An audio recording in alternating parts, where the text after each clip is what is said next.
একটা মেয়ে চাইলে সবই পারে, চাইলে একটা ছেলেকে হিরো থেকে জিরো করতে পারে, চাইলে একটা ছেলেকে জিরো থেকে হিরো করতে পারে। বিষয়টা হইলো আমি বেশি দূরে না যাই, আমার আব্বু আম্মুর কাছেই যাই। যেমন ধরেন আমার বাবা মায়ের সংসারের বয়স 25 বছরের মতো হবে, কখনো কোনো কিছুর কমতি রাখে না, যখন যেটা চায় চাওয়ার আগে পাওয়া যায় আমার আম্মু।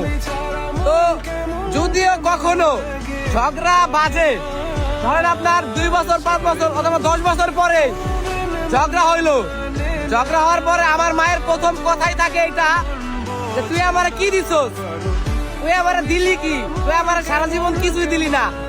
আসলে একটা জিনিস দেখলাম যে কখনো কোনো কিছুর অভাবই দেই নাই আম্মু সংসারে। আমার আম্মু যখন যেটা চাইছে চাওয়ার আগে পাইছে, তারপরেও আমার আম্মু ডায়লগ একটাই, তুই দিলি কি, তুই তো আমার শান্তি দিতে পারলি না। চাওয়ার আগে পাওয়া যায় যে নারী, হ্যাঁ যদি কয় এই কথা, তাইলে তার বিষয়টা হইলো না।